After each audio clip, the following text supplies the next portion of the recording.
Hi, PSC സൊല്യൂഷനിലേക്ക് സ്വാഗതം. നമ്മളിന്ന് discuss ചെയ്യാൻ പോകുന്നത് 10th ബയോളജിയിൽ നിന്നുള്ള ഫസ്റ്റ് ചാപ്റ്ററാണ്. അറിയാനും പ്രതികരിക്കാനും എന്നുള്ള ചാപ്റ്ററാണ്. ഇതിലെ ക്വസ്റ്റ്യൻസ് ആണ് നമ്മൾ റിവിഷൻ ചെയ്യാൻ പോകുന്നത്. ഇതുപോലെ തന്നെ 10th സോഷ്യൽ സയൻസിലെ 2 ചാപ്റ്റേഴ്സ് നമ്മൾ അതിൻ്റെ ക്വസ്റ്റ്യൻസ് റിവിഷൻ ക്ലാസ് ആയിട്ട് ചെയ്തിട്ടുണ്ട്. അതിൻ്റെ ലിങ്ക് ഡിസ്ക്രിപ്ഷനിൽ ആഡ് ചെയ്തേക്കാം. കാണാത്തവർ അത് പോയി കാണുക. അപ്പോൾ നമുക്ക് ക്വസ്റ്റ്യനിലോട്ട് കിടക്കാം.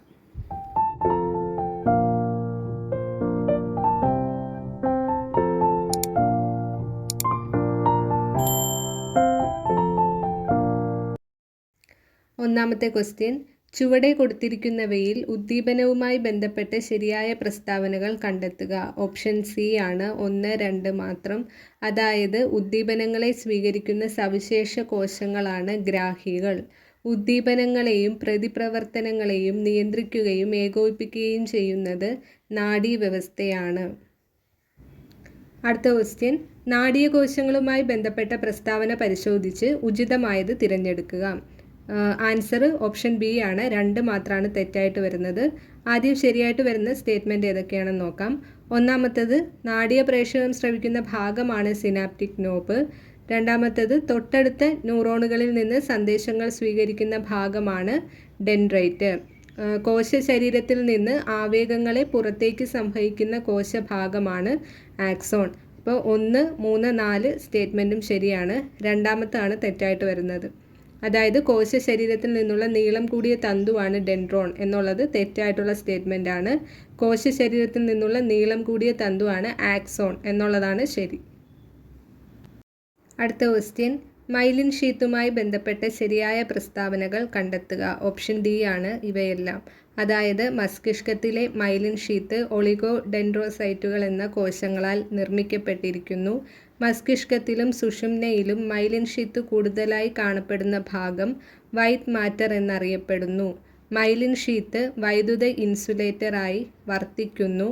ആക്സോണിന് പോഷക ഘടകങ്ങൾ, ഓക്സിജൻ എന്നിവ നൽകുന്നു. സിനാപ്സുമായി ബന്ധപ്പെട്ട് ചുവടെ കൊടുത്തിരിക്കുന്ന പ്രസ്താവനകളിൽ ശരിയായവ ഓപ്ഷൻ സി ആണ് കേട്ടോ. 1, 3, 4 മാത്രം. അതായത് ആവേഗങ്ങളുടെ വേഗത, ദിശ എന്നിവ ക്രമീകരിക്കുന്നു. അസറ്റൈൽ കൊളീൻ നാഡീയ പ്രേഷകമാണ്. ഒരു ന്യൂറോണും ഒരു പേശീകോശവും ചേരുന്ന ഭാഗമാണ് സിനാപ്സ്. അടുത്ത ക്വസ്റ്റ്യൻ, പ്രേരകനാഡിയുമായി ബന്ധപ്പെട്ട ശരിയായ പ്രസ്താവന ഓപ്ഷൻ ബി ആണ്. അതായത് തലച്ചോറ്, സുഷുമ്ന എന്നിവയിൽ നിന്നുള്ള സന്ദേശങ്ങൾ ശരീരഭാഗങ്ങളിലോട്ട് എത്തിക്കുന്നു എന്നുള്ളത് പ്രേരകനാഡിയുടെ ഫംഗ്ഷനാണ്. ഒന്നാമത്തെ സ്റ്റേറ്റ്മെൻറ്റ് നോക്കിയേ, ശരീരത്തിൻ്റെ വിവിധ ഭാഗങ്ങളിൽ നിന്ന് സന്ദേശങ്ങൾ മസ്തിഷ്കത്തിലോട്ടും സുഷുമ്നയിലോട്ടും എത്തിക്കുന്നത് അത് സംവേദനാഡികളാണ് കേട്ടോ. അടുത്ത സ്റ്റേറ്റ്മെൻറ്റ്, തലച്ചോറ്, സുഷുമ്ന എന്നിവയിൽ നിന്ന് തിരിച്ചും സന്ദേശങ്ങളുടെ വിനിമയം നടത്തുന്നു എന്നുള്ളത് സമ്മിശ്ര നാഡിയുടെ ഫംഗ്ഷനാണ്. സെറിബ്രോസ്പൈനൽ ദ്രവവുമായി ബന്ധപ്പെട്ട് ചുവടെ കൊടുത്തിരിക്കുന്ന പ്രസ്താവനകളിൽ ശരിയായവ കണ്ടെത്തുക. ഓപ്ഷൻ എ ആണ്. 1, 2, 3 ആണ് ശരിയായിട്ട് വരുന്നത്. അതായത് മെനിഞ്ചസിനെ ആന്തരപാളികൾക്കിടയിലും മസ്തിഷ്ക അറകളിലും കാണപ്പെടുന്നു. മസ്തിഷ്ക കലകൾക്ക് പോഷക ഘടകങ്ങൾ, ഓക്സിജൻ എന്നിവ നൽകുന്നു. രക്തത്തിൽ രൂപപ്പെടുന്നു. അടുത്ത ക്വസ്റ്റ്യൻ, ചേരുംപടി ചേർക്കുക. ഓപ്ഷൻ ഡി ആണ് കറക്റ്റായിട്ട് വരുന്നത്. അതായത് സെറിബ്രം എന്ന് പറയുന്നത് ഐച്ഛിക ചലനങ്ങളെ നിയന്ത്രിക്കുന്നു. സെറിബ്രം ഐച്ഛിക ചലനങ്ങളെ നിയന്ത്രിക്കുന്നു. സെറിബെല്ലം ശരീര തുലനനില പാലിക്കുന്നു. അടുത്തത് എന്താണ്? തലാമസ് ആവേഗങ്ങളുടെ പുനഃപ്രസരണ കേന്ദ്രമാണ് കേട്ടോ. തലാമസ് ആവേഗങ്ങളുടെ പുനഃപ്രസരണ കേന്ദ്രം. മെഡുല്ല ഒബ്ലാങ്കേട്ട അനൈച്ഛിക പ്രവർത്തനങ്ങളെ നിയന്ത്രിക്കുന്നു. മെഡുല്ല ഒബ്ലാങ്കേട്ട അനൈച്ഛിക പ്രവർത്തനങ്ങളെ നിയന്ത്രിക്കുന്നു. ചുവടെ കൊടുത്തിരിക്കുന്ന പ്രസ്താവനകൾ പരിശോധിച്ച് മസ്തിഷ്ക ഭാഗം ഏതാണെന്ന് തിരിച്ചറിയുക. 2 സ്റ്റേറ്റ്മെൻറ്റ് ഇവിടെ കൊടുത്തിട്ടുണ്ട്. ഒന്നാമത്തെ സ്റ്റേറ്റ്മെൻറ്റ്, തലാമസിന് തൊട്ട് താഴെ കാണപ്പെടുന്നു. ആന്തരിക സമസ്ഥിതി പരിപാലനത്തിന് പ്രധാന പങ്ക് വഹിക്കുന്നു. ഓപ്ഷൻ ഡി ആണ് കറക്റ്റായിട്ട് വരുന്ന ആൻസർ. ഹൈപ്പോതലാമസ് ആണ് കേട്ടോ. ഹൈപ്പോതലാമസ്. സുഷുമ്നയുമായി ബന്ധപ്പെട്ട് ചുവടെ കൊടുത്തിരിക്കുന്ന പ്രസ്താവനകളിൽ തെറ്റായവ ഏതൊക്കെ? ഓപ്ഷൻ ബി ആണ്. 2 മാത്രം. അതായത് നട്ടെല്ല് വളരുന്നതിനനുസൃതമായി സുഷുമ്ന വളരുന്നു എന്നുള്ള സ്റ്റേറ്റ്മെൻറ്റ് തെറ്റാണ്. കാരണം നട്ടെല്ല് വളരുന്നതിനനുസൃതമായി സുഷുമ്ന വളരുന്നില്ല എന്നുള്ളതാണ് ശരി. ഇനി ശരിയായിട്ട് വരുന്ന സ്റ്റേറ്റ്മെൻറ്റ്സ് ഏതാണ്? സുഷുമ്ന നട്ടെല്ലിനുള്ളിൽ സംരക്ഷിക്കപ്പെടുന്നു, 31 ജോഡി സുഷുമ്നാ നാഡികൾ കാണപ്പെടുന്നു, നടത്തം, ഓട്ടം എന്നീ പ്രവർത്തനങ്ങളിലെ ആവർത്തന ചലനം ഏകോപിപ്പിക്കുന്നു. ചുവടെ കൊടുത്തിരിക്കുന്ന പ്രസ്താവനകൾ പരിശോധിച്ച് രോഗമേതെന്ന് തിരിച്ചറിയുക. ഒന്നാമത്തെ സ്റ്റേറ്റ്മെൻറ്റ് ശരീരതുലന നില നഷ്ടപ്പെടുക. രണ്ടാമത്തേത് തലച്ചോറിൽ ഡോപ്പമിൻ എന്ന നാഡീയ പ്രേഷകത്തിൻ്റെ ഉൽപ്പാദനം കുറയുന്നത് മൂലമുണ്ടാകുന്നു. മൂന്നാമത്തേത് പേശികളുടെ ക്രമരഹിതമായ ചലനം. Answer option B, Parkinson's. അടുത്ത ക്വസ്റ്റ്യൻ, ചേരുംപടി ചേർക്കുക. ഓപ്ഷൻ ബി ആണ് കറക്റ്റ് ആൻസർ.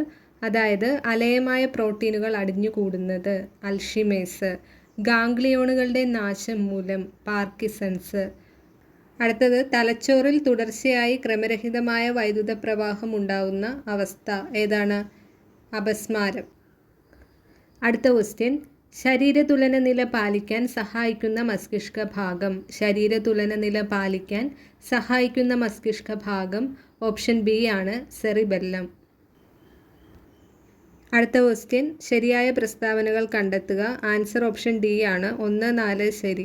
അതായത് മസ്തിഷ്കവും സുഷുമ്നയും ചേർന്നതാണ് കേന്ദ്ര നാഡീ വ്യവസ്ഥ. സ്വതന്ത്ര നാഡീ വ്യവസ്ഥയാണ് അടിയന്തര സാഹചര്യങ്ങളെ തരണം ചെയ്യാൻ സഹായിക്കുന്നത്. അപ്പോൾ 1ഉം 4ഉം ശരിയായിട്ടുള്ള ആൻസറാണ്. ഇനി തെറ്റായിട്ട് വരുന്നത് 31 ജോഡി ശിരോനാഡിയും 12 ജോഡി സുഷുമ്നാ നാഡിയും ചേർന്നതാണ് പെരിഫറൽ നാഡീ വ്യവസ്ഥ എന്നുള്ള സ്റ്റേറ്റ്മെൻറ്റ് തെറ്റാണ്. അപ്പോൾ പെരിഫറൽ നാഡീ വ്യവസ്ഥ എങ്ങനെ കറക്റ്റായിട്ട് പറയാം?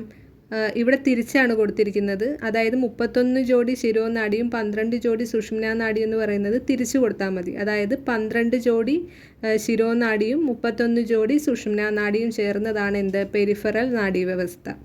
അടുത്ത സ്റ്റേറ്റ്മെൻറ്റ്, സിമ്പതറ്റിക് വ്യവസ്ഥയും പാരാസിമ്പതറ്റിക് വ്യവസ്ഥയും കേന്ദ്രനാഡീ വ്യവസ്ഥയുടെ ഭാഗമാണ് എന്നുള്ളത് തെറ്റായിട്ടുള്ള സ്റ്റേറ്റ്മെൻ്റ് ആണ് കേട്ടോ. അവിടെ കറക്റ്റായിട്ട് എങ്ങനെ പറയാം? സിമ്പതറ്റിക് വ്യവസ്ഥയും പാരാസിമ്പതറ്റിക് വ്യവസ്ഥയും സ്വതന്ത്ര നാഡീ വ്യവസ്ഥയുടെ ഭാഗമാണ് എന്നുള്ളതാണ് കറക്റ്റ് ആൻസർ.